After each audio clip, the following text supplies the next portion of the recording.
importante que nos hagamos la pregunta de qué pasó en estos 40 años de democracia, casi 40 años de democracia, en la educación, ¿no? Antes diría que en este proceso de recuperación democrática desde 1983, la sociedad argentina avanza consolidando el sistema democrático, pero reconozcamos que hay un régimen híbrido con formas no democráticas, algunas muy claras, sostenidas, sobre todo a nivel subnacional, en algunas provincias, por ejemplo, donde uno encuentra sistemas completamente predemocráticos, y que se sostienen a lo largo de todos estos 40 años. Un colega mío en la Universidad de Itela, Carlos Gervasoni, tiene varios estudios hechos mostrando justamente estas formas no democráticas en varias provincias, ¿no? Ahora, dicho esto, me gustaría hablar de algunas tendencias. Creo que no funciona, no sé si yo estoy haciendo algo mal. ¿Dónde? ¿Dice uno? Ok. ¿Cuáles son las principales tendencias que vemos en estos 40 años en el sistema? Pero contame cómo es. No, es ahora también. Ok.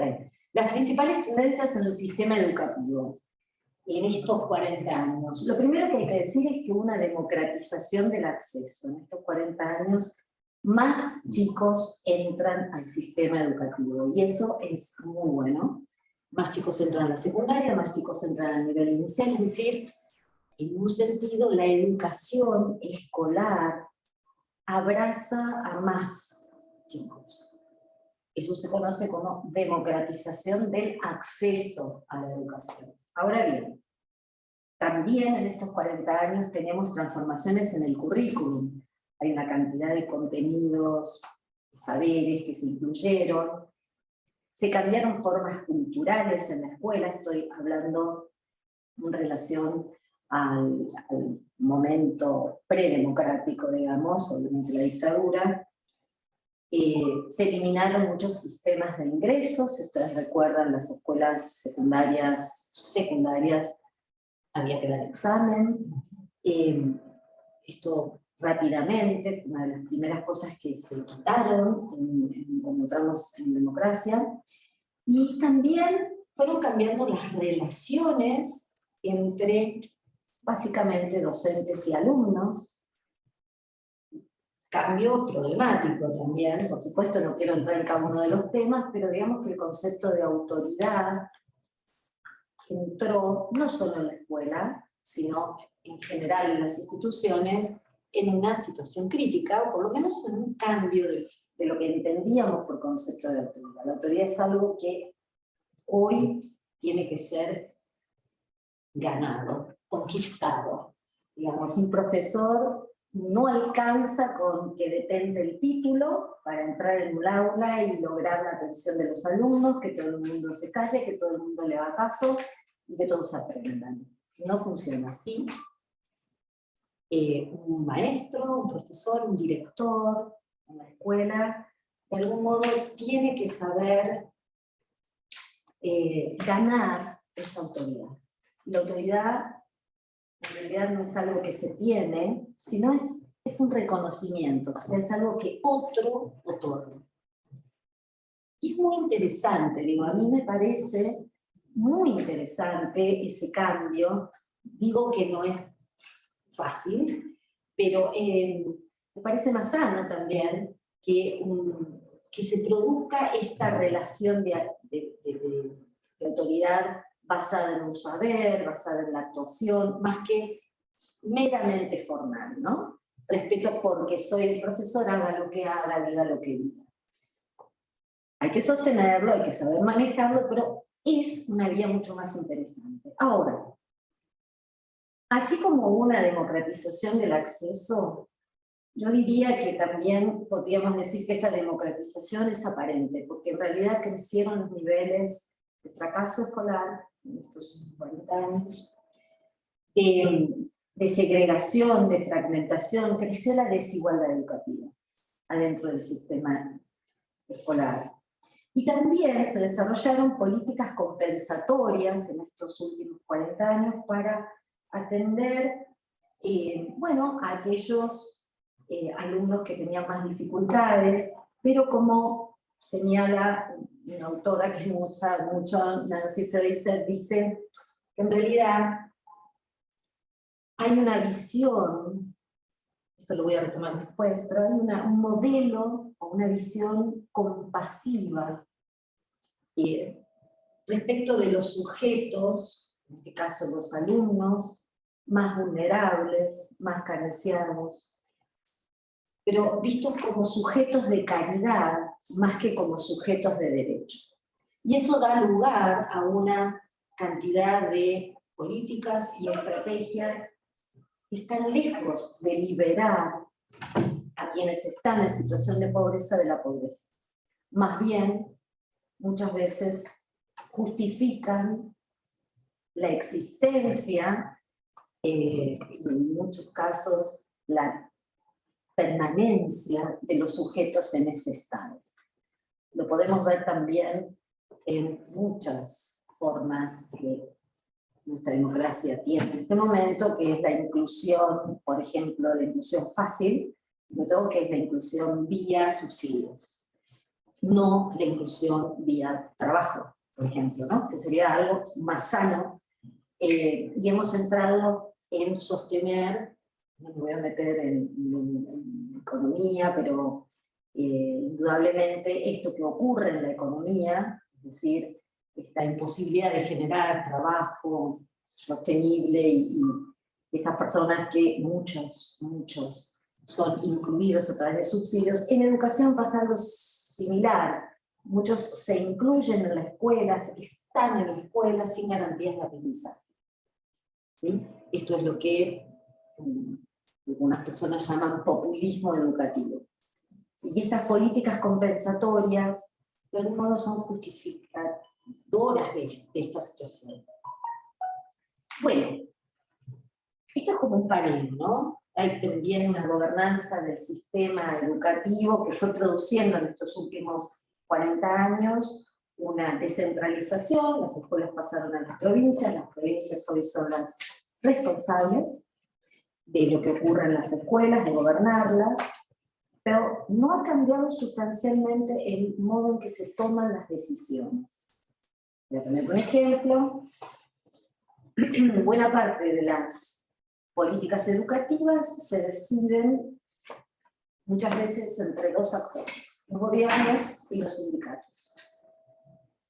Y esto uno podría decir, ¿está mal? Bueno, digamos que los sindicatos no son un actor para tomar decisiones de política educativa o cogobernar la educación. Son actores fundamentales como cualquier sector, y tienen, por supuesto, que tener una silla como otros, por ejemplo, como los padres, a la hora de tomar decisiones. Esto también, si quieren, después lo podemos ver. Hay muchas experiencias en el mundo que muestran cómo las políticas educativas pueden ser más participativas, ¿sí? Menos corporativas, y una democracia exige eso, exige que haya más sillas, más lugares a la hora de definir políticas educativas que son políticas de Estado, es decir, que van a sobrevivir a las gestiones puntuales del gobierno. Esto, bueno, como marco general de qué nos estuvo pasando en estos últimos 40 años. Segunda pregunta, ¿qué concepciones hay en las escuelas sobre la democracia? O sea, ¿qué piensan sobre la democracia los alumnos, los docentes, los directivos? Quiero contar los avances de una investigación en la que estoy participando. Es una investigación de un proyecto, un plan estatal de investigación del Gobierno de España. Y participamos varios países, España, Reino Unido, Portugal, Chile, México y Argentina, y lo que estudiamos justamente son qué concepciones tienen los docentes, los alumnos y los directivos de escuelas de nivel primario y secundario de contextos vulnerables y de contextos favorecidos. En el caso de Argentina estamos procesando este material, pero por eso les cuento un adelanto. Hicimos 96 entrevistas, que nos llegó, digamos, todo el año pasado. Algunas las tuvimos que hacer en forma, digamos, remota, porque bueno, no había clases. Y ¿por qué esta investigación sobre las concepciones? Porque las concepciones importan, es decir, las ideas que nosotros tenemos acerca de qué es, en este caso la democracia, o qué son las cosas, generan expectativas sobre esa realidad. Entonces importa saber lo que los docentes, los directivos y los propios alumnos piensan, qué es la democracia, porque es el modo en que finalmente la van a llevar adelante, la van a concretar. Y este estudio trata de captar eso. Bueno, les cuento como súper adelanto, porque todavía ni siquiera terminamos de escribir el paper de esta investigación. Estamos encontrando dos cosas que a mí me impactaron mucho, y es que la concepción predominante en alumnos, en docentes, en directores, es la idea de una democracia formal. O sea, cuando uno pregunta qué es la democracia, aparece básicamente un listado de mecanismos. La democracia es votar. La democracia es elegir a los que nos gobiernan. La democracia es algo que, chicos más chicos, es algo que pasa cuando uno va y vota un candidato. Le preguntamos a chicos de primaria, pero también le preguntamos a directores, que lo que recitan, porque es el planteo, ¿no? El tono incluso es, la democracia es una forma de gobierno que o es tal o cual mecanismo. Aparece muy poco la idea de la democracia como una forma de vida, la democracia como participación, la democracia como diálogo o búsqueda de acuerdos. Todo esto, la democracia como un lugar de plena vigencia de los derechos, esto no aparece con fuerza. Aparece digamos, un catecismo de la democracia. La otra cosa que aparece, y que no aparece en los otros países, ni en España, ni en Reino Unido, ni en Portugal, ni en México, un poquito apareció en Chile, es que cuando uno pregunta, ¿qué es la democracia para vos?, aparece una concepción negativa de la democracia. O sea, las respuestas son, por ejemplo, bueno, lo que no tenemos. Bueno, lo que no estamos pudiendo conseguir. Bueno, esto que es tan difícil de lograr. Es una concepción crítica, en muchos casos negativa. Yo sé que estamos en democracia, dicen algunos chicos, pero la verdad sé que tiene muchos problemas, así que no podría dar una definición. Los chicos más chicos, esto no aparece en otros países. Y me parece que esto nos va a llevar a analizar cómo ha incidido, bueno, el monto de crítica que tenemos sobre la democracia y cómo los chicos lo están pensando, las vivencias de los adultos respecto de la falta de democracia, etcétera, etcétera. Todavía no tenemos hipótesis muy claras, pero sí que está este dato, ¿no? La democracia como algo, si quieren, imposible, pero improbable. Tercera pregunta que yo me hice a mí misma antes de que vengan las preguntas de Ricardo. ¿Qué significa enseñar y aprender democracia en la escuela? Quizás esta es por ahí la pregunta que todos nos haríamos. Yo acá quiero compartirles una primera frase de un autor que es John Dewey, que escribió un libro extraordinario, que es uno de mis libros favoritos, que se llama justamente Democracia y Educación, de más de 100 años. Dewey dice, una democracia es más que una forma de gobierno, es primariamente un modo de vivir asociado, de experiencia comunicada conjuntamente. O sea, Dewey lo que dice es que la democracia es una experiencia personal y una experiencia social.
Una primera característica que se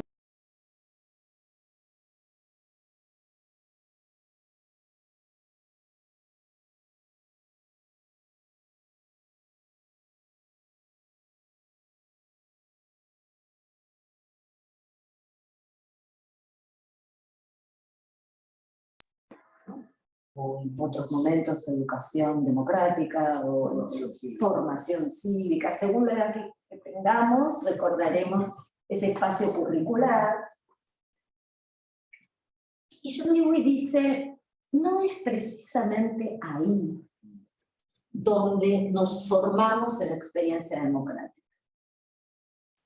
Sin embargo, es una de las estrategias que se adoptan, que es poner a la democracia dentro de una materia, podríamos decirlo, ¿no? No si nosotros enseñamos democracia. Entonces ahí se enseñó la Constitución, los derechos, pero como ese recitado que decía antes, y por supuesto hoy en todas las escuelas argentinas tenemos ese lugar. Pero Dewey dice, no, no es así. Tampoco es en la acción directa. Y acá me parece un punto importante. En algunas escuelas, sobre todo, no voy a dar el nombre, pero en escuelas muy importantes, en la ciudad de Buenos Aires, escuelas muy antiguas, una de ellas, yo he escuchado decir a muchos padres de clase media, por ejemplo, yo quiero mandar a mi hijo a ese colegio porque quiero que aprenda a defender sus derechos, a ser ciudadano. Ustedes ya van a saber lo que hablo, pero no hablo solo de esa escuela, pero sí de esta idea, que aprendan sus derechos, que participe en los centros estudiantes, y si tiene que tomar la escuela, que la tome, y si tiene que cortar la calle, que la corte. Y hay una frase que se suele utilizar y es que se curta. Quiero que mi hijo se curta en la escuela. Yo me lo voy a mandar ahí. Yo he escuchado profesionales, colegas, amigos, que tienen esta idea, que si el chico va a esa escuela, y es una escuela en la que se han formado grandes dirigentes en la Argentina, ¿no? Entonces hay un entrenamiento en estas formas que acabo de nombrar, que algunas escuelas parecen ofrecer con un currículum paralelo, un currículum oculto. Si vos venís hasta el colegio, vas a participar de este clima de tomas, cortes, piquetes, en fin. Bueno, Dewey, que desconocía el concepto de piquete, o por lo menos no habla del concepto de piquete, dice, no es tampoco en la acción directa, porque la acción directa por ejemplo, de la protesta, de la demanda en los niños, él decía, no, muchas veces no tiene garantías de ser una decisión autónoma, ¿no? Es decir, bueno, algunos, o adultos u otros, pueden llevar, influenciar. Entonces él dice, no es el momento de la acción directa. Entonces dice, ni encerrar la democracia dentro de una materia, ni tomar escuelas, cortar las calles, aprendo a ser ciudadano en la calle. Bueno, Diego dice no. El ambiente, la escuela es un ambiente democrático, entonces lo que hay que cultivar adentro de la escuela, más allá de las materias, son relaciones democráticas que tienen que ver con el reconocimiento de los derechos de todos, pero también de las obligaciones de todos, de la participación en algunas decisiones, en todas, y justamente en ese entrenamiento en el diálogo, en un diálogo que tiene que ser un diálogo con argumentos. La democracia requiere una construcción racional. Y la escuela puede ser ese espacio, debe ser ese espacio, para ese debate y esa construcción. Entonces él dice, no es solo en la materia educación cívica, es en todas las materias. Y no es el día que hay un problema que tenemos que manifestarnos, es todos los días. Es cómo construimos ese ambiente de cuidado del otro, de respeto del otro, de diálogo y argumento todos los días. Y entonces acá, para ir cerrando esta primera parte, yo diría que enseñar y aprender democracia es, voy a ir a lo más básico de la escuela. Hay dos contenidos que son muy básicos. En el jardín, en la primaria, en la secundaria, que son lengua y matemática. Y yo la tesis que quiero plantear acá es que enseñar y aprender democracia en la escuela es enseñar y aprender lengua y matemática. ¿Vale? ¿Pero cómo? Sí, porque, y voy a dar mis argumentos. Enseñar lengua es enseñar a leer, escribir, a escuchar y a hablar. Estas 4 capacidades son capacidades esenciales para el ejercicio de la ciudadanía plena. Un buen ciudadano, un ciudadano libre, es un ciudadano que accede, por supuesto, a la cultura escrita, pero también es un ciudadano que puede hablar, que puede, de la mejor manera posible, porque no necesitará de otros necesariamente para ser dicho, para ser hablado.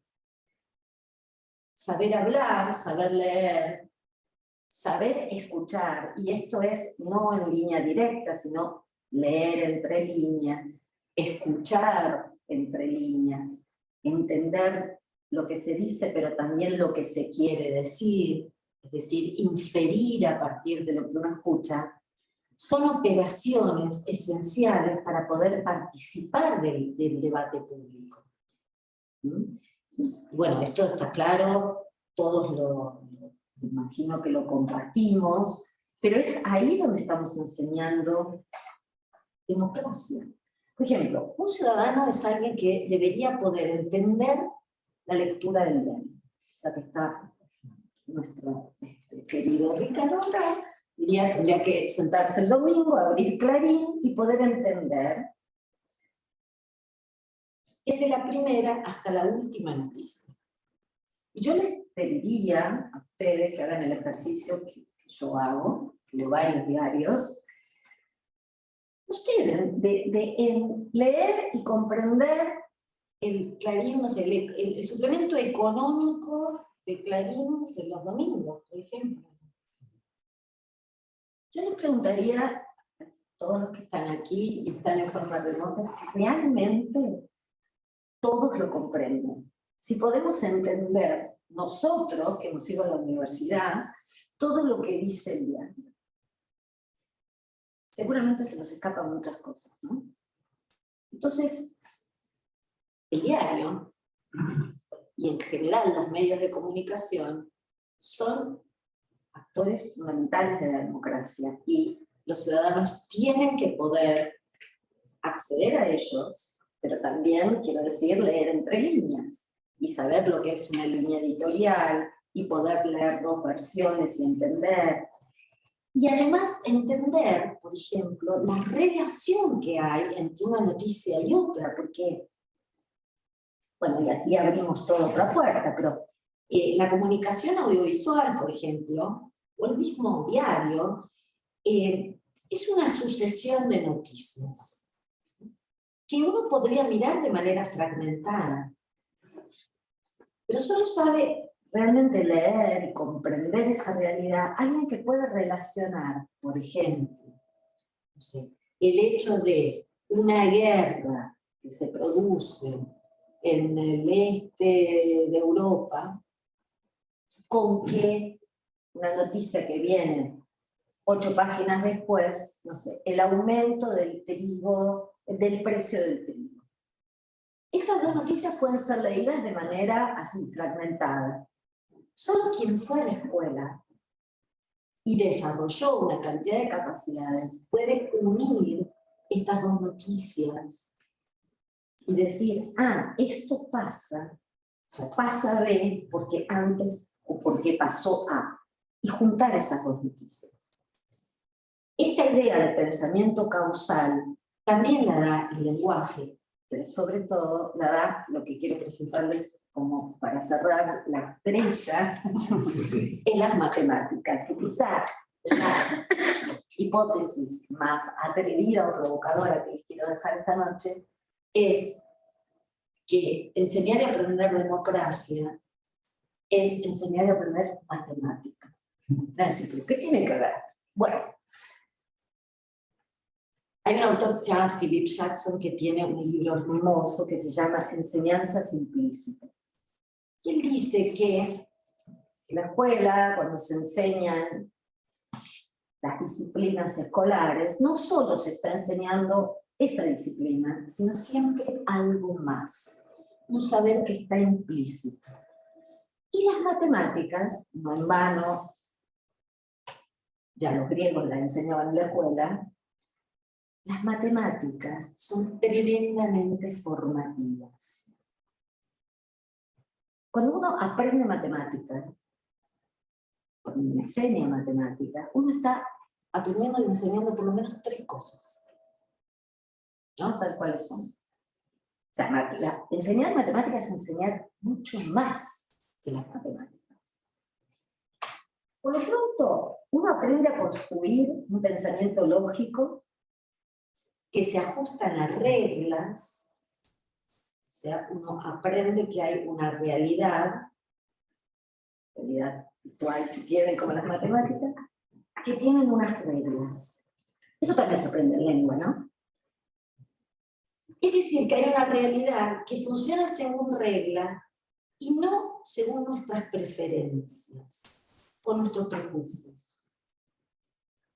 Otra cosa que uno aprende cuando aprende matemáticas es que los problemas complejos, los más complejos, pueden ser resueltos a través de pequeños pasos. Es decir, que los problemas se pueden descomponer en pequeños problemas y que, con paciencia, digamos, y siguiendo esos pasos, uno puede llegar a resolver el problema complejo. La tercera cosa que uno aprende cuando aprende matemáticas es que para resolver un mismo problema hay distintos caminos. ¿Sí? Entonces aparece una dimensión muy creativa y un buen profesor enseña a ver esa creatividad. Miren, esto se puede hacer así, pero también podemos hacer esto otro. Y crear caminos diferentes para resolver ese problema. Y ahí lo que estamos aprendiendo es que para un mismo problema hay distintos puntos de vista. Entonces, fíjense, respecto a reglas, respecto a las reglas, desarrollar la confianza y la paciencia, saber que si sigo unos pasos, o sea, problemas difíciles, requieren de una constancia, y que además hay distintos puntos de vista para resolver un problema. ¿Y no les parece que son extraordinarios aprendizajes para la democracia? Yo tengo un colega que conocemos con Daniel, de la Universidad de Tela, un matemático, Ignacio Salduendo, un gran matemático, que Nacho dice, la matemática, dice, obliga a la honestidad. A mí me parece una excelente definición, porque él dice, los números son los que son, la cuenta da lo que da, es decir, ahí está, hay muchas opciones en ese sentido. Y él dice, en ese sentido, que limita la inclinación al engaño. Aprender matemáticas nos limita esta inclinación. Y además dice algo fantástico, y es que la matemática nos hace humildes.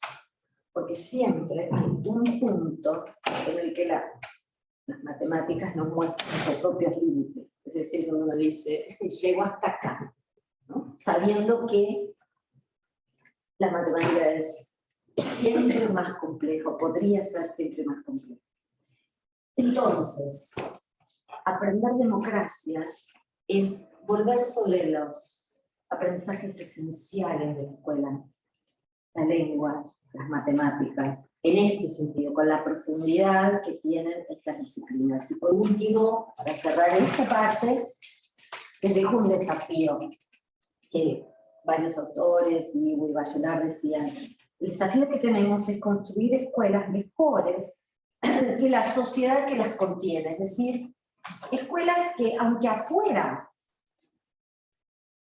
haya formas no democráticas, no se conviertan en una caja de resonancia de la fe, sino que sean espacios en los que se pueda aprender a vivir bajo la ley, a respetar esa ley, a construir relaciones de cuidado del otro, pero también reconociendo la autoridad. Finalmente, generar esos pequeños laboratorios donde la democracia pueda ser aprendida y florecer fuera de la escuela. No, buenísimo, muy interesante. No, fui pensando algunas cosas medias que hablabas. La primera, para ir un poquito en orden, ¿no? El tema del acceso, ¿no? Cuando vos decías, bueno, a partir de los 80, bueno, de la democracia, hubo mucho más acceso a más estudiantes, sobre todo en la secundaria, un proceso que no pasó solo en la Argentina, en toda la región, ¿no? Decías, bueno, eso generó más desigualdad educativa. Supongo que ya había más desigualdad antes, porque teníamos un montón de gente que estaba afuera. Exacto. Lo que pasa es que la desigualdad está dentro de la escuela. Exacto. Ahora, ¿no? Exacto. Y lo que pasó también es que, bueno, logramos que entre más gente, por una parte no se logra retenerlo, y la calidad empezó a bajar.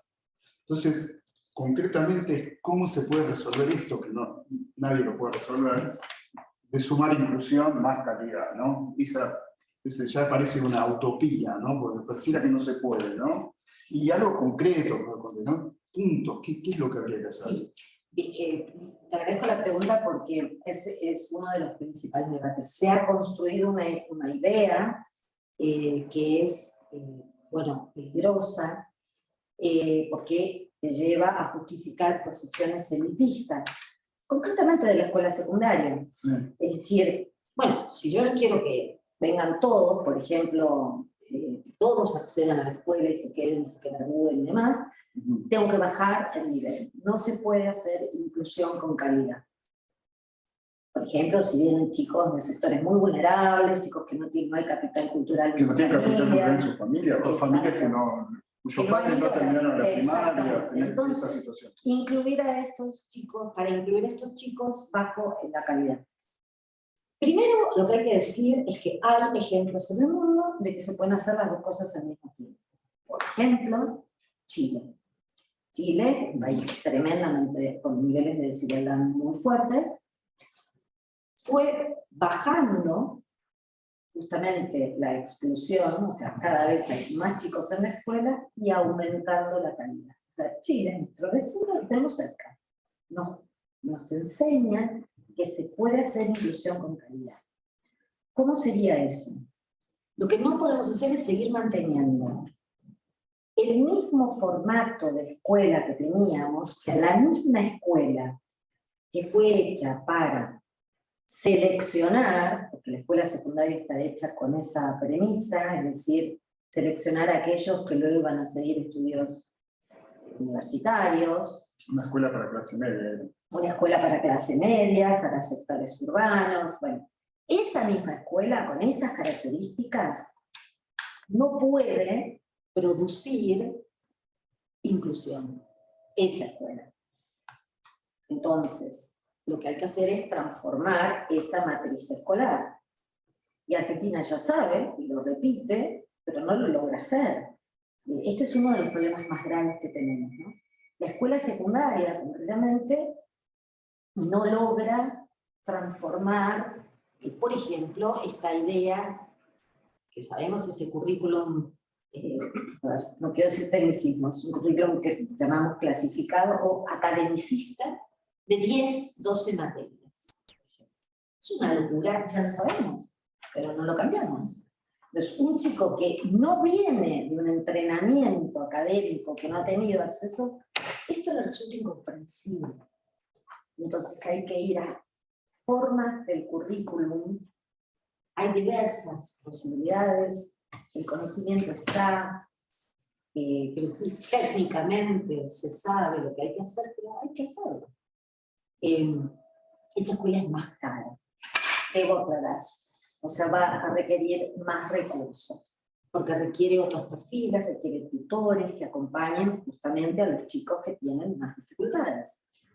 Y una cantidad de apoyos que no se resuelven con el profesor solo en el aula, ¿no? O sea, que es un modelo más sofisticado, más caro, pero que efectivamente va a lograr que los chicos permanezcan en la escuela y se gradúen. Otro tema que está en la primera parte de la charla, el tema de la autoridad, ¿no? La autoridad escolar está en cuestión, pero parece que acompaña que está en cuestión la autoridad de toda la sociedad, ¿no? Los padres, policía, toda la autoridad en Argentina, y eso se refleja en la escuela, ¿no? Me parece que la escuela refleja eso, y es algo que me parece que no pasa tanto en otros países de la región, Chile o en Brasil, donde un docente, un maestro, hasta el policía dice, ¿por qué pasa esto en la Argentina? ¿Sí? Quizás excede a tu formación, Sí. pero por lo menos pensándolo para la educación, ¿no? Es cierto, todos tenemos esa percepción de que en la Argentina no cumplir la ley, por ejemplo, no tiene demasiadas consecuencias. Y por eso la implicancia que tiene eso a la hora de la autoridad del profesor, del docente, el maestro, la maestra, ¿no? Sí, yo creo que en Argentina hicimos algo, digo, por eso traía del contexto de la democracia, nosotros salimos de un momento oscurísimo de nuestra vida social, de la dictadura, y bueno, había que construir una sociedad democrática, escuelas democráticas, y como vieron la teoría del péndulo, en un punto se relajaron muchas formas, y por el temor a parecer autoritario, se cedieron espacios preciosos de autoridad. Y esa autoridad hay que reconstruirla. Y yo creo que las escuelas necesitan transitar ese momento hoy, porque se va a reconstruir desde ahí. Ahora, la ley, o el respeto a la ley, hay muchos estudios que muestran que infringir la ley tiene que ver con el monto de educación que reciben las personas, pero también con la existencia de sanciones, quiero decir, con alguna consecuencia. Si no cumplir la ley no tiene ninguna consecuencia afuera de la escuela, bueno, cuesta mucho sostener en la escuela que es necesario tener ley. De todas maneras, ahí está el desafío, ¿no?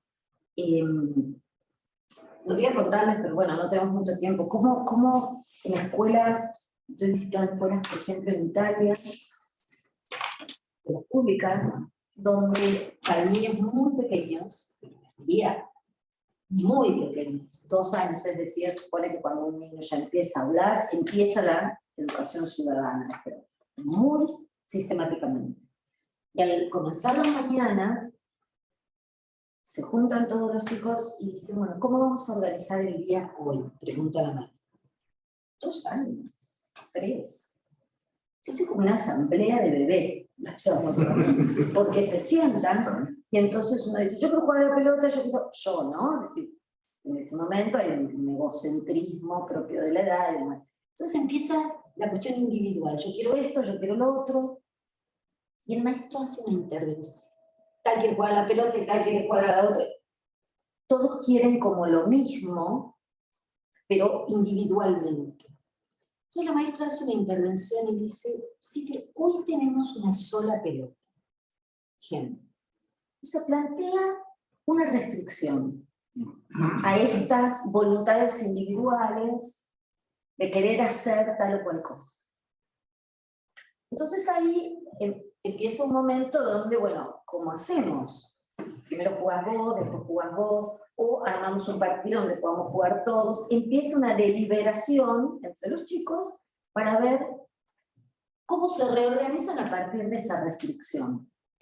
La restricción siempre son siempre restricciones de recursos, o sea, no hay un solo lápiz, o tenemos tantas hojas, y también la restricción son los otros. Los otros son un límite, por un lado, pero también es la posibilidad de usar la pelota, porque si juego con el otro, entonces usamos una pelota 2, en fin.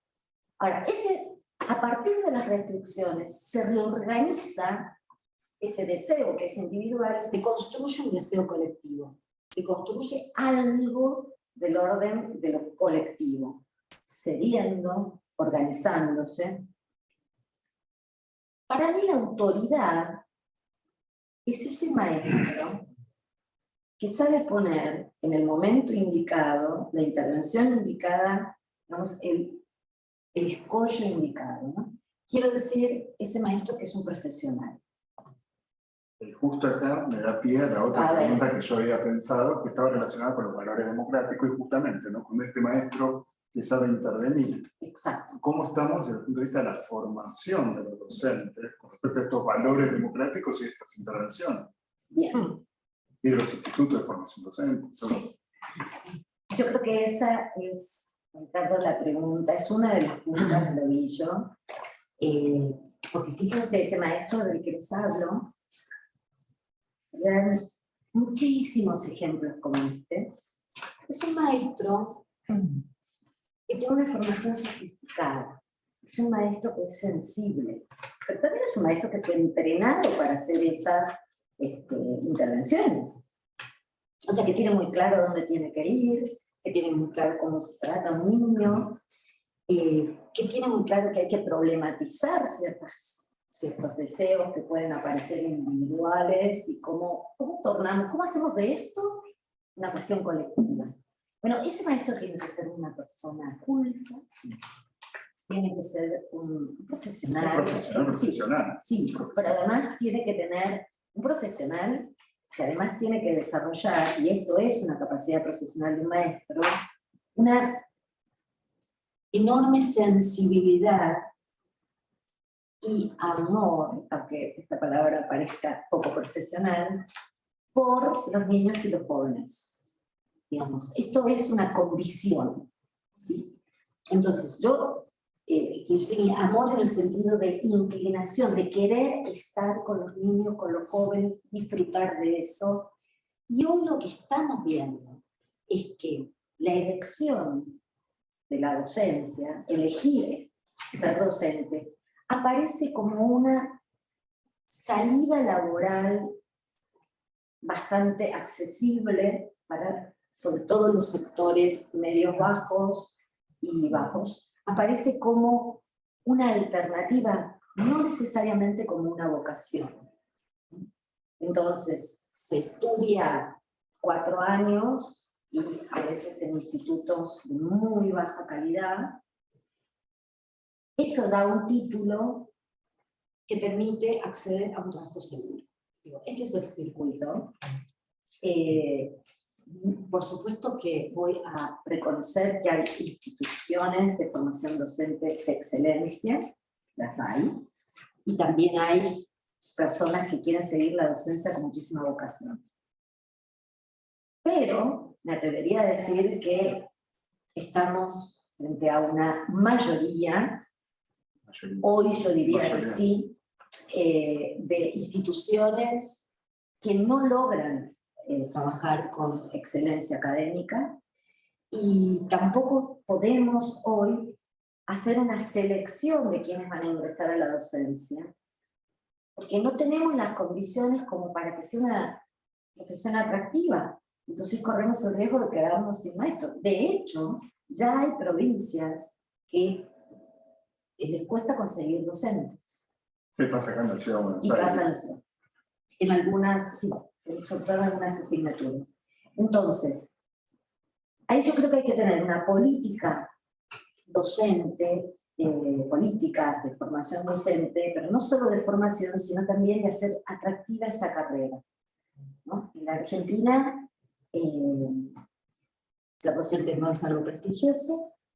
Pero es por todo un círculo vicioso, que Sí. todo tira para abajo, ¿no? Exactamente, sí. No tenés buenos institutos de formación, digo, en general, por lo que vos describís, es un contexto que tampoco tiene un salario muy interesante, o que un joven que tiene mucha vocación y después encuentra otra actividad mejor paga, si se desarrolla profesionalmente, terminan yendo otros perfiles que no están tan interesados, es como que todo va para abajo. Sí, por eso digo que no solo se resuelve con una muy buena formación, sino también con una carrera y un mejor salario, y una carrera que sea desafiante, ¿no? Yo diría, si yo les preguntara a los que estamos aquí esta tarde, que muchos de ustedes, la mayoría son profesionales, si yo les preguntara, ustedes quisieran que sus hijos o hijas sean maestros. ¿Qué dirían? Levante la mano el que quiere con todo su corazón que su hijo sea maestro. Bueno. A ver, bueno, uno. Dos, pero Bueno. con fundamentos un poco distintos a los que se dieron hoy acá. Ok, pero quiero decir, convengamos, acordemos en que no es lo que le vamos a, por ahí hasta recomendar a nuestros hijos, ¿no? Es hermoso, es lo que más... Acá le recomiendan, vayan a la UBA, bueno, Claro. no vayan al Instituto de Formación. Claro, por supuesto. ¿No? En general, un clase media.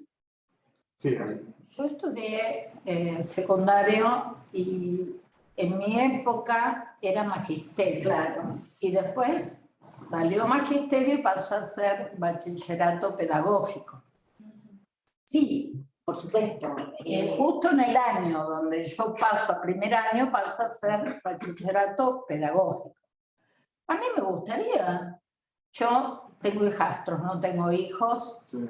Pero me gustaría, bueno, ellos ya son profesionales, pero a mí me gustaría que un hijo mío sea maestro. Bueno, qué suerte, que me parece extraordinario, y lo que digo es que por ahí cada uno tiene que esta charla sí, cumplir con su vocación. O sea, la vocación debe ser maestro, es enseñar y bueno, buena hora. Sí, lo que quiero decir es que estamos de acuerdo en Claro. que no es una profesión prestigiosa y es una profesión en general mal paga. Argentina tiene salarios más bajos y tampoco es desafiante. Entonces,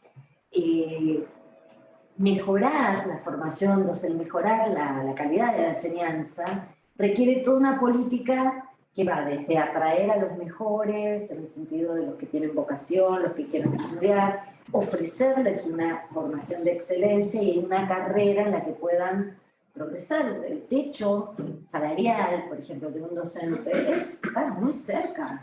Digamos, no hay una... Mal pagos. Claro, no hay un desarrollo estimulante, ¿no? En ese sentido. Desvalorizados están. cuando el maestro debería estar valorizado porque es el que tiene a su cargo la educación en los Exactamente. Sé que justo yo recientemente le hice una entrevista a una ex ministra en Chile, ex ministra de Educación, que fue ministra de Bachelet, ¿no? Del segundo gobierno de Bachelet, ¿no? Donde hicieron una gran reforma de la carrera docente, en la cual, bueno, como colorarios que subieron los salarios, los pusieron al nivel de cualquier otra profesión, pero también le pusieron mucha exigencia, le pusieron exámenes intermedios, finales, y después, y también luego después implementaron exámenes cuando son docentes, ¿no? Que les permitían a los que sacaban mejores notas acceder a mejor salario. Tenían 5 niveles, si estaban en el 4 o en el 5 mejor salario, el 3 se quedaban, el 2 y 1 tenían que volver a dar el examen y si no lo daban bien durante 3 veces, eventualmente los echaban, aunque me decían que eran muy pocos los que terminaban en esa situación, ¿no? Tenías que dar muy mal. Pero le preguntaba y ella se sorprendía por lo que pasaba en la Argentina, ¿no? Sí. Eso es lo más notable. Fíjate que lo que estás mencionando, la nueva carrera docente en Chile, esa nueva carrera docente hizo lo que hizo Finlandia en su momento. Finlandia arrancó por ahí. Dijo, ¿cómo queremos? Finalmente lograron tener una de las mejores educaciones del mundo. ¿Cómo hacemos? Bueno, arranquemos por los docentes. Hicieron eso.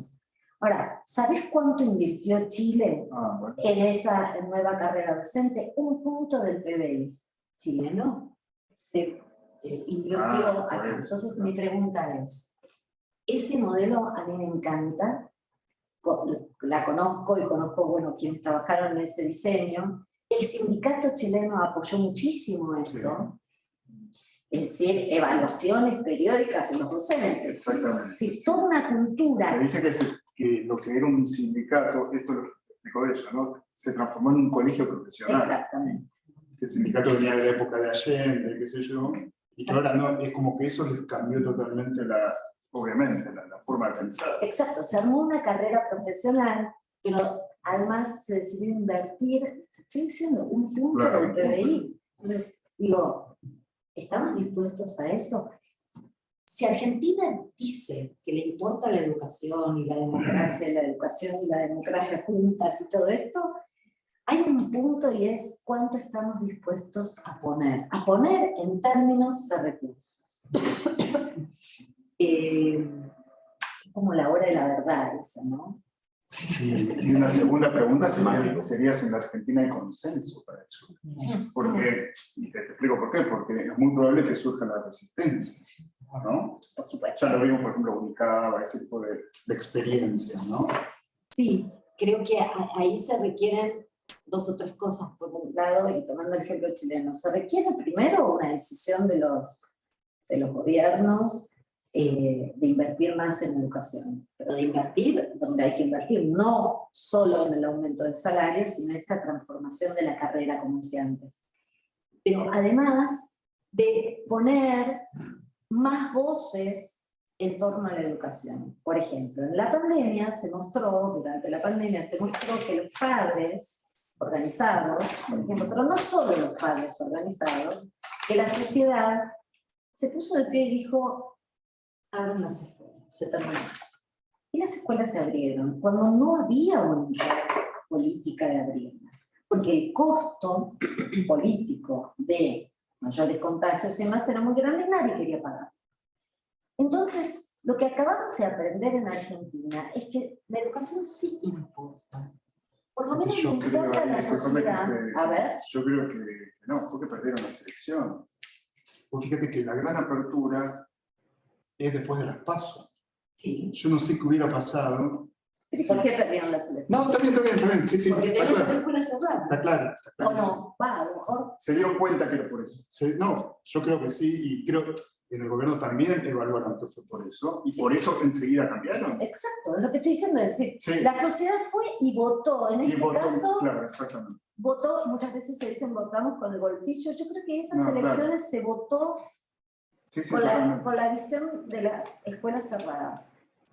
sí. Exactamente, el gobierno nacional, sobre todo en la provincia de Buenos Aires, Sí. pierden las elecciones, automáticamente abren las bueno. escuelas. Sí. Quiero decir, eso ocurrió por la sociedad pronunciándose. Entonces yo creo que ahí importa, la educación importa, pero entonces hay que incluirla mucho más en estas políticas educativas que hoy se resuelven entre gobiernos y sindicatos. Como si yo pongo una silla más ahí, no, por lo menos, ¿no? Los padres, la sociedad civil, presenciando estas negociaciones. Es lo que hizo México en su momento, que tenía uno de los sindicatos más corruptos del mundo, se vendían los cargos docentes.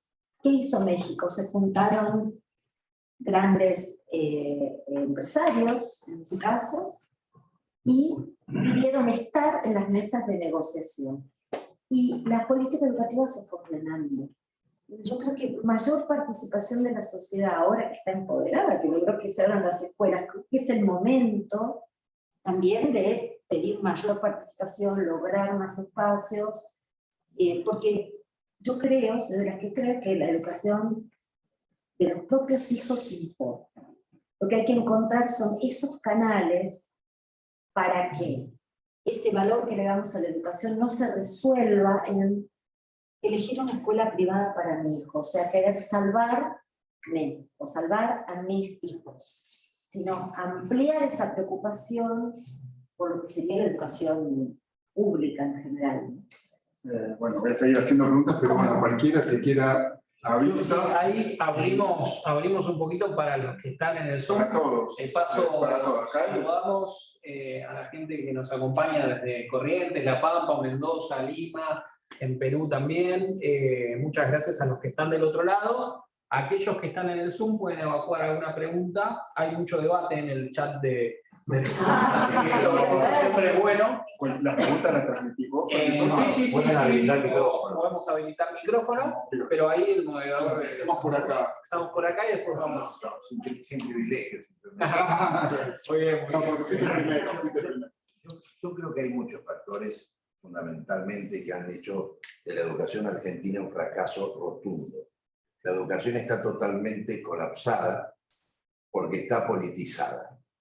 El sindicato de docentes, como ahora se lo llaman trabajadores de la educación, el sindicato de los trabajadores de la educación es político. No puede ser que los maestros sean dirigidos por los varaderes de turno. Vamos a poner nombres a las cosas, porque si no es una especie de vaho que va por ahí.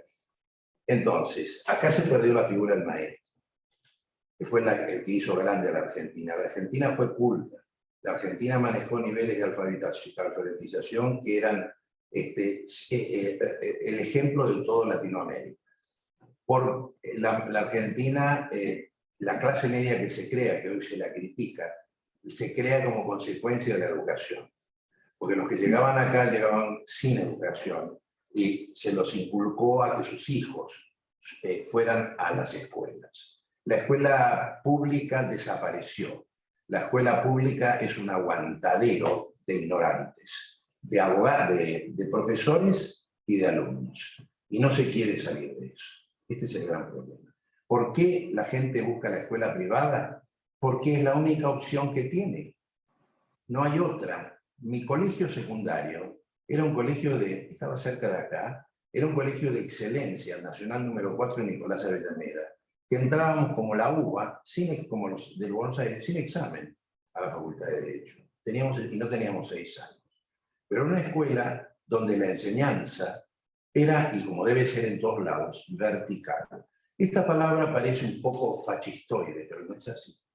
En todas las cosas no se puede deliberar, sino que el que tiene que aprender tiene que oír, formarse y después opinar. Mientras tanto, la relación tiene que ser vertical y tiene que volverse a la figura del maestro. Aquel maestro que iba con alegría, aquel maestro que estaba formado, como dijo la doctora, aquel maestro que era respetado porque sus conocimientos lo hacían respetarse por la sociedad. El gerente de banco, el jefe del ferrocarril y el maestro de escuela en los pueblos del interior eran las 3 figuras claves que servían inclusive para arreglar problemas familiares, problemas que excedían el ámbito educativo del aula.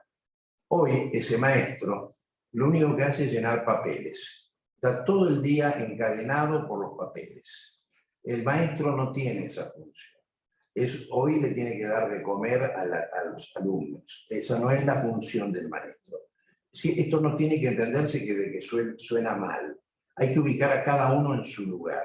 De manera que a mí me parece, y hay una desconexión entre la primaria y la secundaria y las dos con la universidad. Yo hace 40 años que doy clase y he dado en 4 o 5 universidades. Acá también me han invitado alguna vez, que viene con gusto. Y yo recibo a los alumnos. Los alumnos son semi-ignorantes y están en la universidad. La Universidad de Buenos Aires, que esto es tal vez no lo sepan, en su carrera de Derecho, no tiene aprobado por el CONEAU la carrera. No sé si lo sabías. Pero claro, ¿cómo van a tocar a la UBA? ¿Qué tiene que ver? Si no bajamos de ese pedestal. La carrera de Derecho no está aprobada por el CONEAU. Después podremos evaluar si es necesario un CONEAU, si es necesario un Ministerio de Educación, ojo, y esto es para hablarlo largo, o si tienen que ser los centros educativos los formadores de esa educación y compartir y competir. Y hay que volver a la escuela pública, porque era la escuela donde todos entraban con un signo, el guardapolvo blanco, que era el sinónimo de igualdad, porque eso representaba algo. Hoy llevar guardapolvos o uniformes parece mala palabra, parece que fuera un cuartel, no, está todo tergiversado. Bueno, yo ahí diría una sola... Sí. Déjame una cosita y te paso a vos que sos especialista. No, simplemente que el aspiracional a que el docente vuelva a ser lo que es y todo, lo podemos compartir, pero no podemos desconocer, me parece a mí, en mi opinión, que la sociedad cambió, que las relaciones sociales cambiaron, que tenemos redes sociales, obvio, que hoy se horizontalizó todo. Los periodistas no son malos. Antes un periodista escribía, era qué sé yo. Ahora todos estamos... Y un periodista que estudia periodismo, antes era por descarte, era el abogado, era el... Hoy tenemos redes sociales que nos critican, gente que escribe todo el tiempo. Y lo mismo le pasa al docente, lo que digo es, el aspiracional está bien, pero la sociedad es distinta. Entonces, eso no cabe duda, desde el momento que hay un aula inteligente acá, y la UBA no tiene aulas inteligentes. No se puede tener ni un enchufe. Sí, creo. Entonces, todas esas cosas... Mi comentario sobre esto en general es inevitable que con la historia que tiene la Argentina en educación y con estos próceres, Sarmiento, yo no soy Sarmiento, es inevitable que vuelva esa idea de que vamos a salir volviendo. O sea, que la solución es para atrás, que las soluciones no, están atrás. de acuerdo. Pero yo quiero decir, me parece que en esto estamos más complicados que eso, porque las soluciones a los problemas de la educación no están en el pasado. Es una desgracia, si quieren, pero no están. En ese sentido, la única alternativa que tenemos es hacia adelante, es decir, hay que inventarlo. Ni esa sociedad es la que era, y también, en parte, por ejemplo, yo no quiero que sea la que era, porque yo decía antes, al principio, esta idea de la autoridad vacía, esta idea de haces esto porque lo digo yo, que hoy no se sostiene, pero no se sostiene en el docente, pero tampoco como padres la podemos sostener, ni la queremos sostener. Porque acá hay un tema de voluntad. Yo no quiero decirle a mis hijos, esto te lo prohíbo porque sí. En parte porque mis hijos van a pedirme argumentos, yo que los crié para que me los pidan. Entonces no puedo ahora decir, obedeceme ciegamente.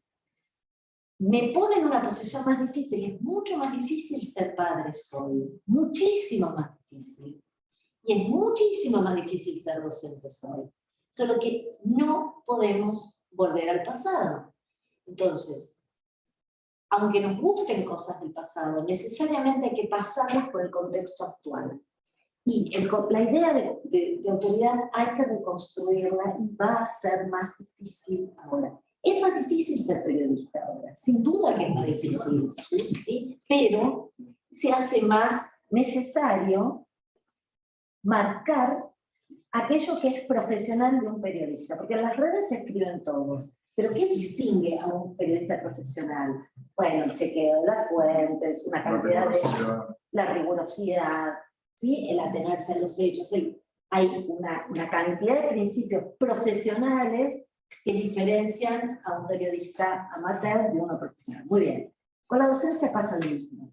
Yo apunto a una cuestión de disparados al futuro, con mucha creatividad, sabiendo que es más difícil que antes, sabiendo que no se pueden reponer utopías, digamos, nostálgicas, sino necesariamente inventar soluciones nuevas a lo que nos ocurre. Y me parece que la otra cuestión es siempre entender que la Argentina es muy diversa, que desde Buenos Aires, desde Capital, se ve una realidad que no es la de muchas provincias. Por ejemplo, nosotros tenemos en la Capital Federal el 50% de las escuelas privadas, el 50% de las escuelas son públicas.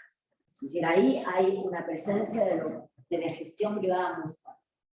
En el interior, la proporción es 70-30. Entonces, en muchísimos y recónditos lugares de la Argentina, solo hay escuelas de gestión estatal.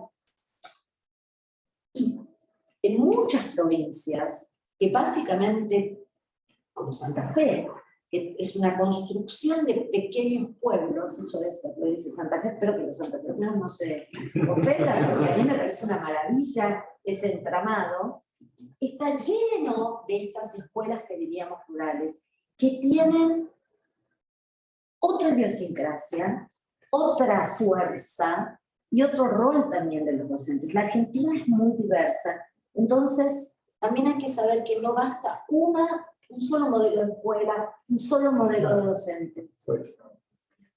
¿Sí? Sí, y yo coincido plenamente con lo que usted plantea, y quiero hacer un humilde aporte. Yo hace 30 años que estoy tratando de innovar en educación. Yo soy ingeniero, pero empecé con tecnología en el año 92, tratando de innovar en escuelas de todo el país. Y le diría que los primeros 5 años me expulsaban y me culpaban que atentaba contra Piaget. Después vino todo el cambio, y yo vi que la escuela, a pesar del cambio y de haber aceptado, por ejemplo, la tecnología, que la tecnología no es ninguna panacea, es meramente un catalizador de ciertos procesos. La escuela, lo que se habló aquí, el docente, la disposición que traen de la casa a los chicos para aprender, porque el primer formador es la familia, guste o no nos guste, la familia es fundamental, y si la familia no fomenta desde chico el deseo del conocimiento, es nuestra única riqueza. Es lo único que no podemos perder nunca. Podemos tener dinero, lo perdemos. Conocimiento no perdemos nunca. Y siempre lo podemos ampliar. Eso es lo lindo de la educación. Y la vocación por la educación tendría que tener todo el mundo, porque todos somos formadores de alguna u otra forma. Entonces, yo lo que quería comentar de mi experiencia, usted habló de la lengua y de la matemática, pero lo primero que tiene que hacer la escuela es enseñar a pensar en forma sistémica. El grave problema de la educación en el mundo, sacando Finlandia y todos los modelos, que tampoco coincido que tenemos que ir a copiar un modelo finlandés, porque Finlandia vive bajo tierra. Les guste o no les guste, es un lugar frío. No tiene la tentación que tiene. Yo soy de Santiago del Estero. Un chico de ir a jugar a la pelota, bueno, afuera porque hay un calor bárbaro. No lo tiene, es otra cultura. Entonces, respetando cada cultura, lo más importante en la educación es pensar sistémicamente. Y le doy un ejemplo concreto. Yo tengo un problema de salud y estoy consultando un problema muy raro, ¿no? Una enfermedad muy rara. No hay un médico que me pueda atender porque la medicina se rompió en partes. Entonces, un problema que es funcional no lo atiende, no lo comprende. Yo como ingeniero Sí lo comprendo, porque los ingenieros tenemos una formación sistémica. Si no vemos, aunque yo soy químico, tengo que entender de mecánica, tengo que entender lo que es el ingeniero industrial, porque es todo un conjunto. Esa es la falla principal de la educación, llevándola a la Argentina, en nuestro país. Porque no hay gente que vea en forma sistémica la formación integral. Y le apoyo en la última cosa que usted dijo, la diferencia entre provincias. La Argentina es un país totalmente centralizado en la capital. Nadie sabe, y el otro día leí un artículo del doctor Iliach en La Nación, creo, en Clarín, muy rico, porque yo pienso exactamente lo mismo. Hay que volver, de alguna forma, a formar las escuelas, famosas técnicas que hubo, pero adaptadas a la realidad nueva, en donde se forme gente que entienda de los recursos primarios que tenemos. No puede ser que sigamos basando en la exportación de soja y de trigo. Agregar valor da trabajo, permite conocer más, y la Argentina todavía, por suerte, tiene gente capaz, que puede formar. Es una cosa breve. Usted está introduciendo algo que es muy importante y que, digamos, va más allá del tema de esta charla y que me parece muy interesante, y es que pensar la educación en abstracto no tiene un sentido. O sea, pensar la educación hay que pensarla intrincada, imbuida en un proyecto de país. Entonces, cualquier política educativa, cualquier sistema educativo tiene que preguntarse ¿para qué país? ¿No? ¿Hacia dónde vamos? Y este es uno de los problemas que cuando uno mira hacia atrás, como recién planteaban, el proyecto de país de un Sarmiento, de un Roca, digamos, estaba claro. Y por eso pudieron construir un sistema educativo muy potente, porque lo que tracciona la potencia de ese sistema educativo es el proyecto de país. Cuando hablamos de Finlandia, no hablamos para copiar a Finlandia, pero ¿qué hizo Finlandia? ¿Cómo nos vamos a convertir? Esta fue la pregunta, ¿cómo nos vamos a convertir en un país desarrollado? Hace muy poco tiempo que Finlandia no era Finlandia, ¿no? Entonces... Y que tenía que despegarse de la Unión Soviética. Exacto. Y entonces, el gran desafío que ¿cómo lo vamos a hacer? Bueno, lo vamos a hacer construyendo una educación de excelencia y definen un proyecto hacia dónde van a ir como país y definen la educación como ese motor. Cuando eso ocurre, cuando las sociedades logran juntar eso, que es un poco lo que sé que piensa, porque trabajamos juntos, Juan y Ach, cuando se logran juntar esas cosas, la fuerza es formidable, porque uno logra juntar intereses muy diversos de la sociedad, de la política, de la economía, detrás de una visión. Perdón, No, lo que yo le quise decir cuando me refería a copiar el modelo de Finlandia. Sí, entendí. No, pero bueno, es un tema que justamente tiene que ver, por eso yo nombré antes lo de la familia. Digamos, yo no sé cómo son las familias finlandesas y cómo forman a sus hijos, pero lo que le quiero decir es la visión sistémica. Si en la Argentina llego al punto de mi provincia, si en Santiago yo llego tal cual, el método de Finlandia no va a funcionar si yo no genero las semillas del aprender en el hogar. Porque hay mucha tentación a estar al aire libre, a hacer, como en cualquier provincia argentina. Es muy diferente a la vida de los porteños, no tiene nada que ver.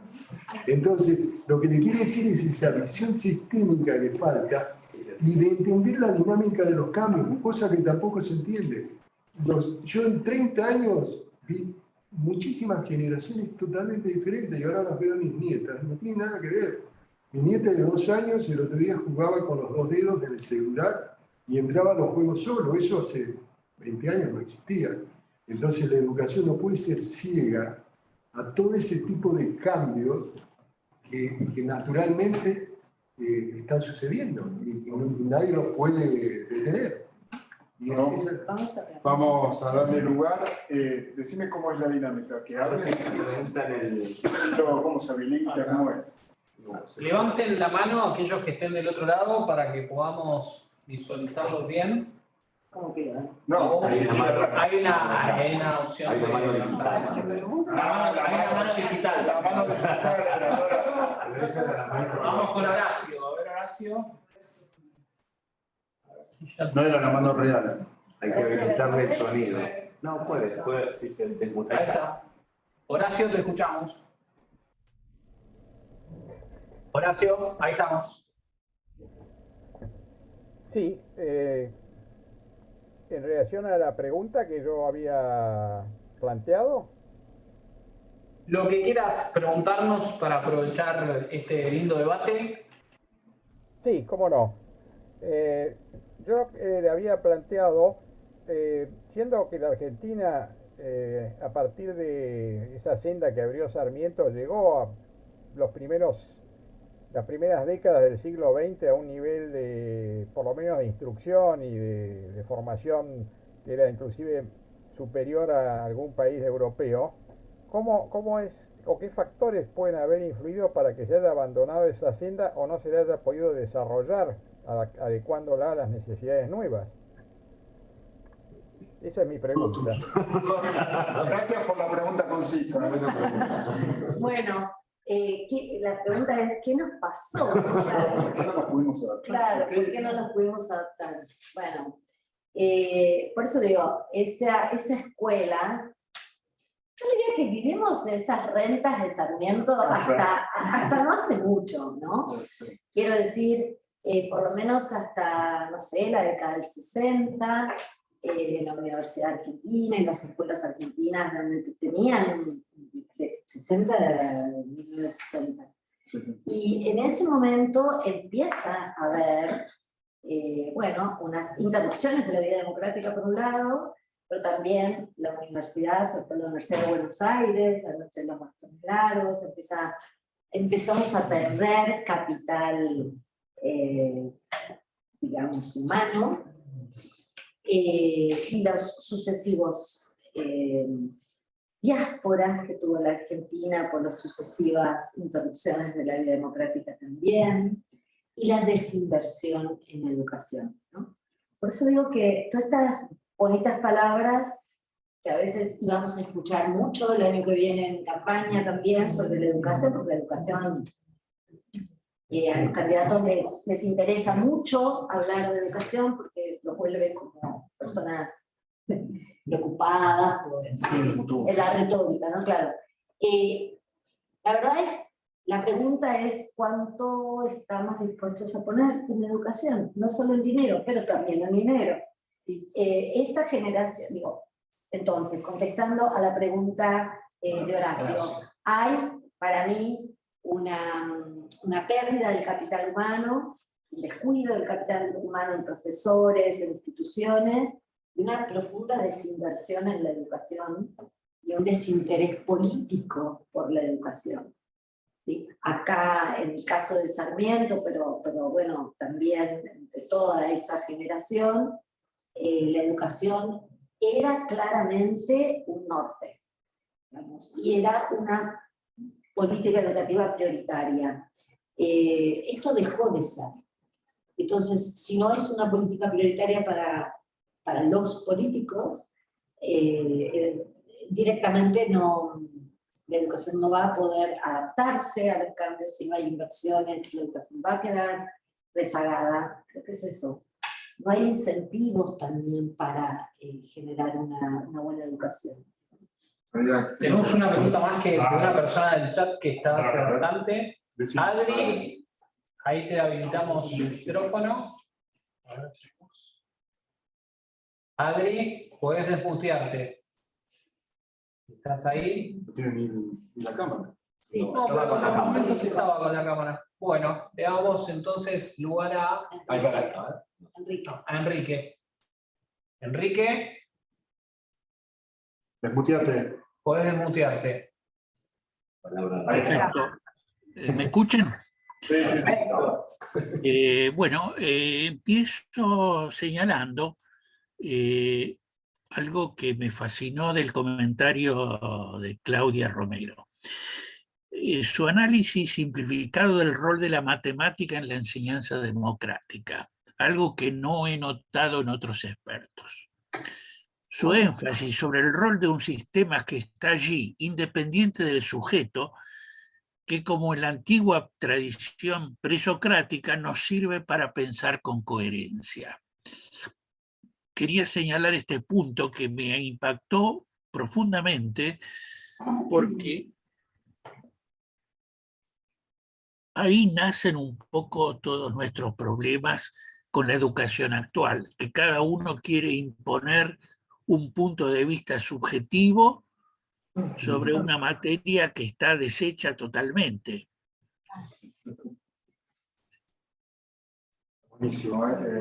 Bueno, le agrego que a mí también me encantó el concepto también de la escritura, la lectura, como para poder comprender lo que se lee, cómo se argumenta, y la matemática para tener un pensamiento lógico. Me parece Muchas excelente. gracias, Enrique, muchas gracias. Gracias. ¿Alguno más de acá? Vamos acá. ¿Uno de acá? Perdón. Sí. Yo soy química, igual que el colega, fascinada siempre desde chiquita por las matemáticas y adoro a Dewey, porque acabo de enterarme que 100 años atrás la autoridad se respetaba. O sea, toda mi vida yo nunca respeté la autoridad por autoridad misma. Así es. Claro. No, claro. Lo cual me ha llevado sus costos. Así es. No es gratis. Seguramente. No es gratis. Pero, bueno, ahora puedo afirmarme igual. Pero lo que yo quería recalcar con respecto a enseñar a pensar, que mi colega químico dijo que es lo primero que debería hacer la escuela, está absolutamente en concordancia con lo que vos planteaste, disculpame vos, que la enseñanza de la matemática. La enseñanza es lógico. Entonces, las relaciones que hay, o sea, qué sé yo, el factoreo, los casos de factoreo, todo, las relaciones que hay que hacer, la problemática que vos dijiste de resolver problemas pequeños, complejos en etapas, es fantástico. O sea, hace más que... Pero, ¿sabes? Perdón, Norma, te quiero...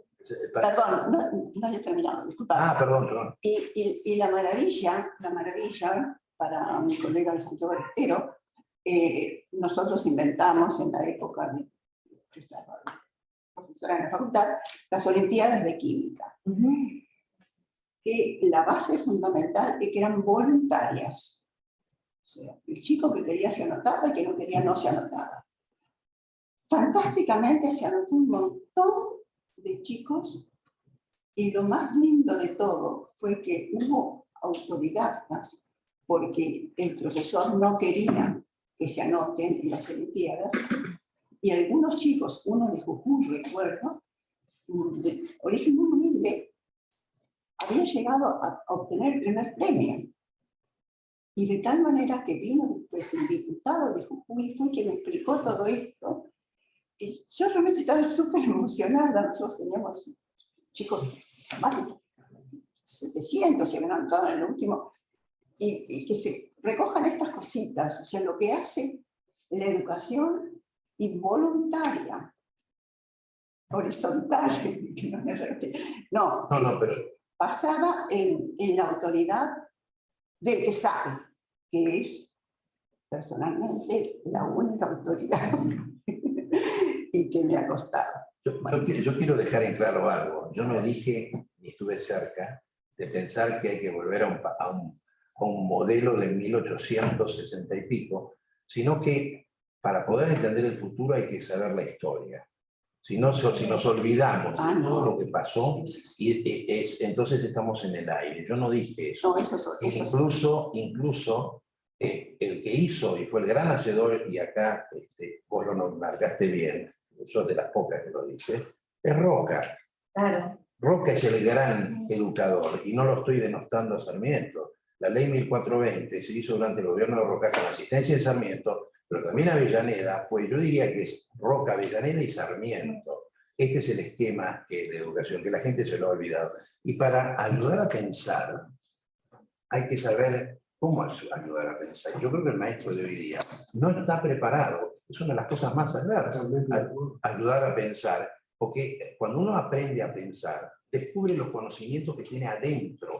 No todos los conocimientos están afuera, es de adentro que sale también.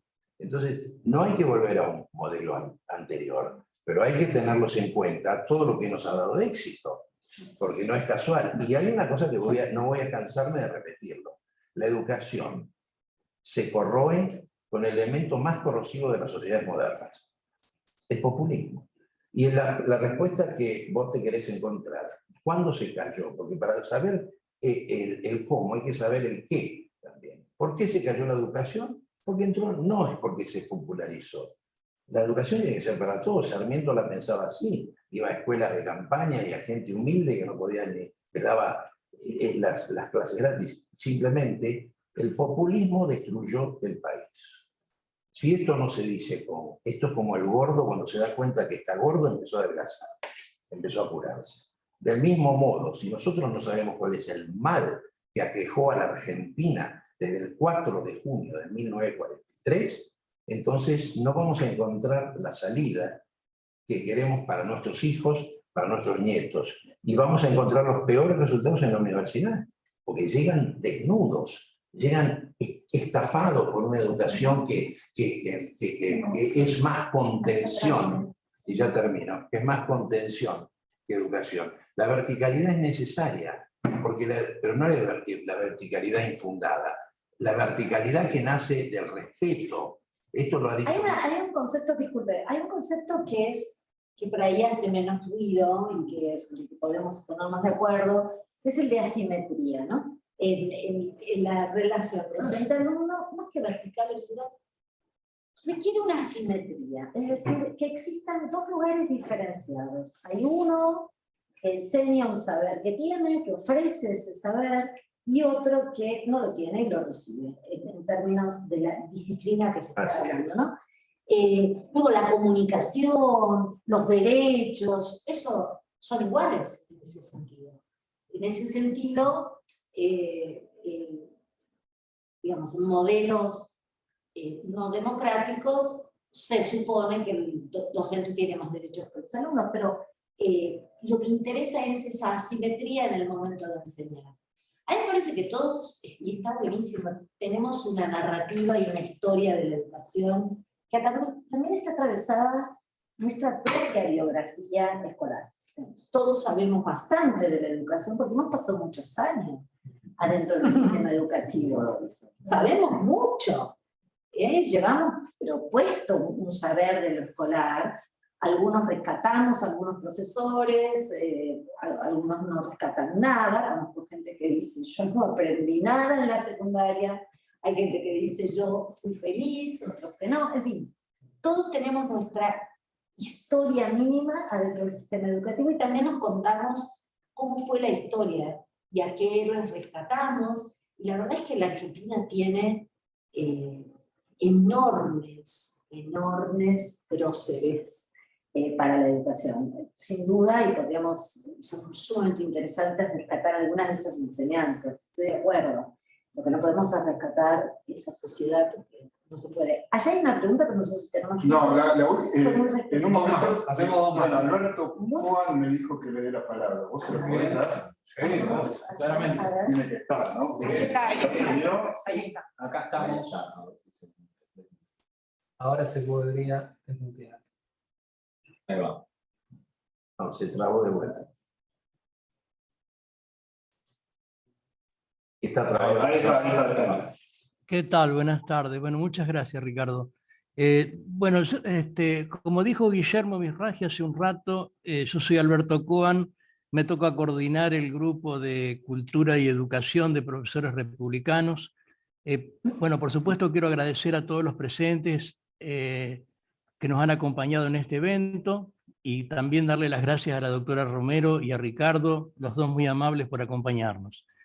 Nosotros en el grupo de Cultura y Educación hemos elaborado o desarrollado una diplomatura que dimos en llamar Ciudadanía y República y está dirigida precisamente a los docentes. Un poco para tratar de paliar el problema que se ha comentado en la charla, ¿no? La deficiencia que nosotros vemos en la capacitación docente. Particularmente, más allá de los cambios estructurales sociales, mucho más allá de los cambios tecnológicos que son meramente instrumentales, nosotros vemos un déficit muy grande en valores éticos, valores éticos de todo tiempo y lugar, digamos, ¿no? Y en virtudes republicanas o principios republicanos. Son los dos temas que particularmente nosotros enfocamos a resolver, o no sé si resolver, pero al menos a contribuir en la capacitación docente. Esta diplomatura que hemos elaborado está apuntada y enfocada a docentes de escuelas primarias y de escuelas secundarias. No quiero dejar de mencionar y agradecer a todo el grupo de Cultura y Educación de Profesores Republicanos, a su comité de honor, que está formado por Alejandro Fargosi, Santiago Kovalov y Lori Sanata, al Consejo Académico, que cuenta con un grupo de docentes de primerísima línea y de mayor excelencia, Enrique Bur, acá presente, al menos presente acá en la virtualidad, yo no veo los presentes en la sala. Eliú Valenkova Belleva, Guillermo Misraji, que sí lo vi participar en la charla, Juan Negri, Marta Nercellas, Jorge Osona, Emilio Perina, Norma Esbarbati, que también la escuché a Norma participando, y a Gerardo Vega. Digamos, un grupo realmente de excelencia. Bueno, nosotros precisamente para presentar la diplomatura hemos preparado 3 conversaciones, una pasada ya con el doctor Yach y Juan Javier Negri, que fue el martes 24 de mayo, la presente acá con la doctora Romero y Ricardo Brajinsky, y no quiero dejar de invitar a todos los presentes a la próxima, que se va a desarrollar el martes 5 de julio a las 19 horas, y va a participar exponiendo el profesor Luis Alberto Romero, con la participación del profesor Jorge Sigal, los 2 miembros de Profesores Republicanos. Para nosotros es un gran gusto y un honor contar con su presencia. Bueno, así que están todos invitados, seguramente van a recibir la invitación por correo, y quiero invitarlos también a todos, en la medida de sus posibilidades, a ayudarnos a difundir esta diplomatura y a colaborar en la medida de sus posibilidades. Bueno, nada más. Muchísimas gracias. Les agradezco mucho a la doctora Romero y a Ricardo. Bueno, gracias, Alberto. Ahora sí, la última. Ah, no querés. No, tranquilo. Es la última. Bueno, si es la última, voy a ser un poquito extenso, entonces. No. Mentira, al contrario. Claro. Bueno, les comento de que he entendido muy bien todo lo que se han planteado acá en estas disertaciones. Felicidades seguramente por todo lo que están haciendo. Y claramente yo vengo de la Villa 31, ¿sí? Soy un padre de familia que se está formando recién, porque tuve que trabajar. Y claramente tengo mucho en cuenta lo que realmente te acaba de decir, que falta mucho, digamos, la intención de anexar más a la familia en el cómo tiene que ser la nueva educación del futuro y eliminar, sí, los sindicatos. Porque el sindicato claramente hoy ha perjudicado y sigue perjudicando desde adentro de la escuela. Y de eso hay que hablar claro y fuerte, porque estamos sobre un régimen totalmente marxista cultural. Estamos muy enganchados con esa situación. Las cosas hay que poner con el nombre.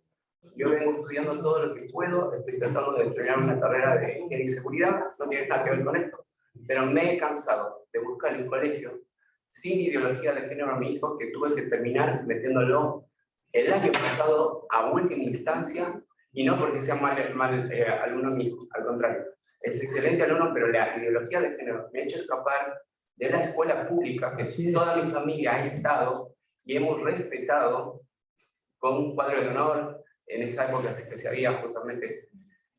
Y yo tuve que escapar a la escuela privada. Hoy estoy terminando la mitad de la escuela privada cerca de mi trabajo, poco y nada les puedo comentar de eso, y claramente sí, veo que si no se puede resolver esta situación entre padres, docentes y nuestra cultura, claramente la cultura de donde nosotros tenemos esto de de lo ético, ¿no? De dónde venimos, por qué tenemos que seguir buscando lo que realmente ha sido valioso para lo que hoy estamos aquí presentes, me veo en la situación de decir que la parte tecnológica va a hacer de que los padres terminen también con una situación de elegir una educación con profesores que tengan la ética y la mentalidad que el padre busca, porque al final, hasta el día de hoy, no se ha tomado en cuenta qué quiere el papá en la educación de sus hijos. Podemos hablar muchísimo respecto a lo último y a lo último, pero claramente en estos 40 años no se ha tomado bien la vocación del padre en la familia y por lo cual en la cultura. Bueno, todo como siempre. Bueno, sí, terminar con las familias, perdón. No, yo quiero decirte, Claudia, que quien habló antes, el profesor Bermúdez, es el que dirige una de las comisiones tan importantes como la de Cultura, que es la de Derecho Constitucional. Ajá. Ella está trabajando muchísimo y tiene mucho que ver con esta comisión de educación. Y él es el que comanda nuestra comisión de Constitución. Sí. ¿Alguna respuesta para él? Una respuesta y como cierre, bueno, quiero agradecer a Alberto Cohen, que recién habló y mencionó, y también por este ciclo que hacen, bueno, con grandes personas que yo quiero mucho y conozco, y con quienes pude trabajar, con Juan Gach o, bueno, Luis Alberto Romero. Me gusta esa pregunta del cierre. Hoy estuve en el barrio 31 de la mañana, porque estuve en el ministerio y después me fui a dar una vuelta por el barrio. Y conozco bien el trabajo que hacen algunas escuelas, conozco bien las dificultades que hay para muchas familias encontrar esa escuela en la que estar de acuerdo. Y tocas de marcar algo que es muy importante. Hay que mandar a los chicos a las escuelas con las que más o menos, no existe la escuela perfecta, pero escuelas que estemos dispuestos a apoyar como familias. Uno de los problemas más graves que tenemos en el desempoderamiento de las escuelas es cuando la familia contradice, cuando la familia critica la escuela frente al niño, porque el niño podría decir, bueno, mandame a una que te guste. Tiene ese derecho, porque en realidad, así como entre padre y madre uno tiene que tratar de que haya una cierta coherencia por el bien de los hijos, tenemos que tratar de lograr una cierta coherencia entre la escuela y la familia. Y ahí, es cierto lo que decís, muchas veces no queda más que fugar hacia la escuela privada, pero yo planteo que ese camino es un camino de satisfacción inmediata de esa familia, de tu hijo, y te dice, bueno, salvo a mi hijo, lo pongo a salvo, pero tiene un efecto sobre lo público. Retiras tu voz y tu interés y tu lucha de la escuela pública. Porque cuando el chico tiene un problema, lo que hago es ir y hablar con el dueño de la escuela. ¿No? Lo resuelvo muy directamente. Entonces dejo de plantear públicamente los problemas de la educación. Entonces lo que digo es, más allá de la decisión individual que uno tome, que yo recomiendo elegir la escuela que guarde mayor coherencia con nuestros valores, con nuestra cultura y nuestra idiosincrasia, y que una vez que la elegimos, por lo menos delante de los chicos, hagamos alianza con la escuela. Y entre los adultos, en todo caso, discutir las cosas que no nos gustan. Pero no hay peor mensaje que desautorizar a la maestra, desautorizar a la escuela frente a nuestros chicos, ¿no? Esto me parece que como padres tenemos que hacernos cargo de nuestra responsabilidad. Elegimos esa escuela porque no la eligen los chicos, la elegimos nosotros como padres. Bueno, hay que sostener esa alianza. Esto está demostrado en muchísimas investigaciones que esa alianza entre escuela y familia mejora los resultados de aprendizaje de los chicos. O sea que ese esfuerzo lo tenemos que hacer por ellos. Y por otro lado, digo, más allá de que uno tome decisiones de mandar a los hijos a escuelas privadas por lo que sea, porque también pueden ser preferencias religiosas, preferencias culturales, lo que sea, no retiremos nuestra voz y nuestra preocupación del debate por la educación pública en general, ¿no? Creo que este es un momento, y el año que viene va a ser un momento muy importante para la educación. O sea, ese impulso que se tomó durante la pandemia hay que poder conservarlo. Y depende, digamos, del interés que pongamos todos en eso. Yo les agradezco. Bueno, muchísimas gracias a todos. Me parece muy rico toda la visión de todos, todos los que están por ahí también. Bueno, gracias Claudia y gracias por la invitación.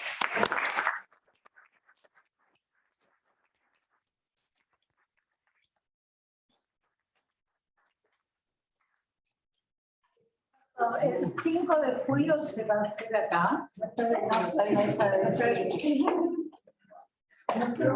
No sabemos, hemos informado.